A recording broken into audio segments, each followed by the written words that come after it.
प्रणाम देवाधिदेव महादेव।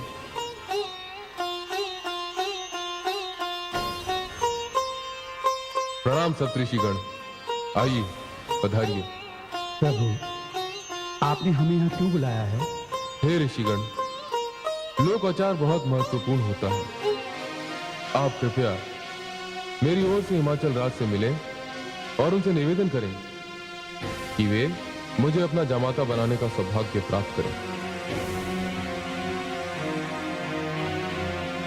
देवाधिदेव, आपने तो माता भगवती को स्वीकार कर लिया है और माता भगवती भी अपनी इच्छा व्यक्त कर चुकी हैं, किंतु लोकाचार तो करना ही पड़ेगा ना। देवी भगवती जितनी जल्दी कैलाश पर आए उतना ही अच्छा है।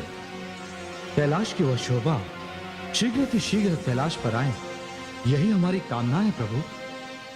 हे सप्तऋषिगण, इस लोकाचार की विधि को पूर्ण करने के लिए आप सप्तऋषियों से अधिक श्रेष्ठ और कौन हो सकता है?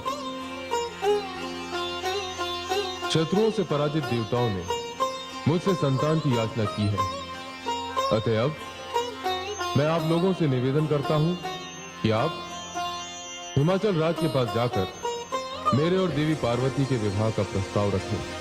जैसा आपका आदेश प्रभु। अब हम चलते हैं। इस बार आप लोग जो उचित समझे हमारी ओर से भेंट लेते जाइएगा। अवश्य प्रभु।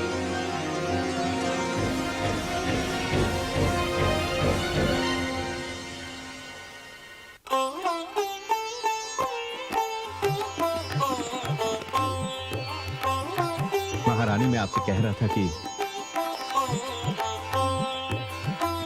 सप्तऋषियों के चरणों में हिमाचल का प्रणाम।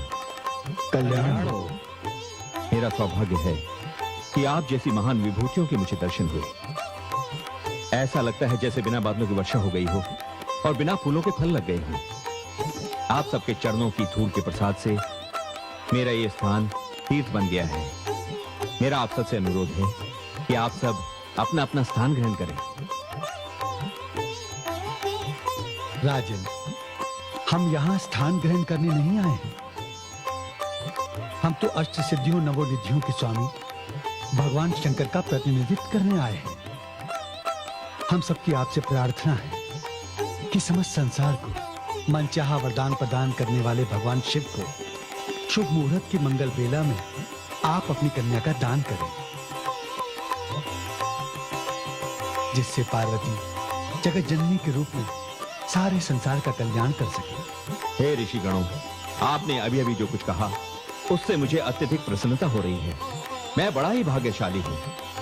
सहसा मुझे इसका विश्वास नहीं हो रहा है। विश्वात्मा शिव शंकर ने मेरी पुत्री पार्वती की कामना की है और उसी कार्य के लिए आप सब ऋषिगण यहां पधारे हैं। यह सुनकर मुझे ऐसे लग रहा है जैसे मेरा गृहस्थ जीवन सार्थक हो गया हो। इसमें संदेह की आवश्यकता नहीं है गिरिराज। हम सब भगवान शिव की इच्छा से ही आए हैं और आपसे विनती करते हैं कि आप कोई शुभ मुहूर्त देखकर पुत्री पार्वती के वाग्दान का आयोजन करवाएं। मैं धन्य हो गया ऋषिगण। हमारी पुत्री बड़ी ही भाग्यशालिनी है। पार्वती भगवान शिव का ऐसा वरदान है जिसे पुत्री रूप में पाकर हम धन्य हो गए हैं।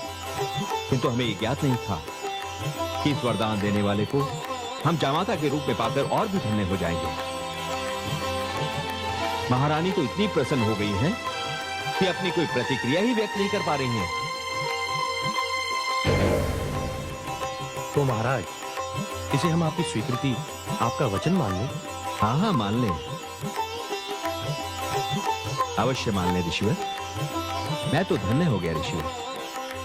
मैं कोई शुभ मुहूर्त देखकर पुत्री पार्वती के वाग्दान का शगुन लेकर शीघ्र ही कैलाश पहुंचूंगा।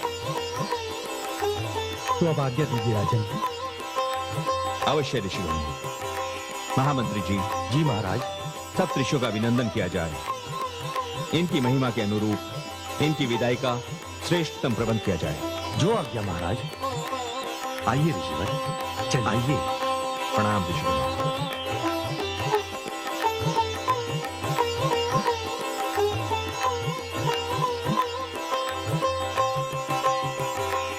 कैसी शुभ घड़ी आई है महाराज। मुझे तो विश्वास ही नहीं होता कि हमारे जीवन में ये कैसा पावन अवसर आया है?